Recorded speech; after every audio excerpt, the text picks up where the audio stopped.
Makalipas ang trending ASAP performance ng social media influencer na si Chloe San Jose nitong linggo, September 1, ay mas lalong dumami ang taong interesado malaman kung bakit sa kabila ng kanyang talent at ganda, ay bakit tila marami ang galit na galit sa kanya.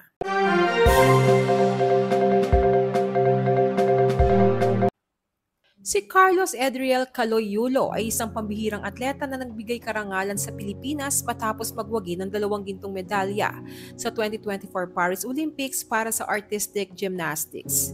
Ngunit sa likod ng kanyang tagumpay, hindi lamang si Carlos ang naging sentro ng usapan, kundi pati na rin ang kanyang girlfriend na si Chloe San Jose. Si Chloe Angele San Jose, o mas kilala bilang Chloe, ay isang 22-year-old Filipino-Australian na lumaki sa Melbourne, Australia.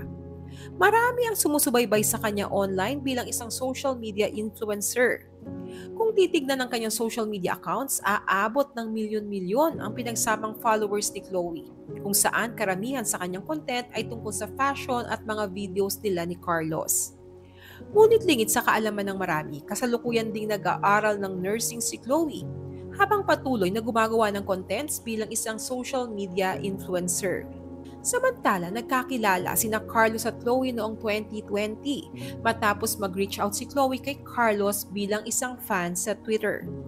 Mula sa simpleng mensahe na uwi ang kanilang pagkakaibigan sa mas malalim na relasyon. Ngunit kahit magkasintahan na sila, nanatili sila sa long-distance relationship dahil nasa Australia si Chloe habang nasa Japan naman si Carlos para mag-training. Sa kabila ng kanilang sweet na love story, hindi naging mainit ang pagtanggap ng mga Pinoy kay Chloe. Ito'y matapos madawit ni Chloe sa issue sa pagitan ni Carlos at ng ina nito na si Mrs. Angelica Pokis Yulo. Matapos kasing manalo sa Olympics ni Carlos ay nagsalita si Mrs. Yulo sa isang interview kung saan iginiit niyang si Chloe ang mitya ng pagkakalabuan nila ni Carlos. Ayon kay Mrs. Angelica, inilalayo umano ni Chloe sa kanila si Carlos. Kasunod naman nito, may mga aligasyon din na ginagamit lang ni Chloe si Carlos para sumikat. Napuna kasi ng marami na sa bawat public appearance ni Carlos, laging nakabuntot sa kanya si Chloe, lalo na nang umuwi sa Pilipinas si Carlos mula sa Paris. Samantala, hindi naman pinalampas ni Chloe ang mga akusasyon laban sa kanya. Ipinagtanggol niya ang sarili at iginiit na hindi niya inaagawan ng spotlight si Carlos. Patunay umano rito ang pagtanggi niya sa mga interviews. Dagdag pa rito, may sarili rin umano siyang pera mula sa kanyang social media endorsements at higit sa lahat wala siyang planong pumasok sa showbiz. Direkta ring sinagot ni Chloe ang nanay ni Carlos na si Mrs. Angelica Yulo, kasunod ng pahayag nito laban sa kanya. Sa isang Facebook post, inihayag ni Chloe ang mensahe niya kay Angelica Yulo. Ani Chloe, Mother dear, I'm gonna hold your hand when I say this. Pero wait ka lang, tapusin lang po namin yung Vault Finals. Paki-on na your comment section po hindi yung nagdi-delete ka pa. Plus off-cam sec.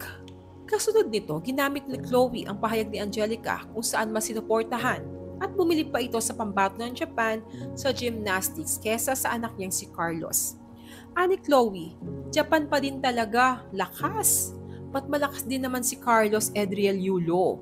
God is with him. Gayunpaman, marami pa rin ang hindi natuwa sa pagsagot ni Chloe kay Angelica.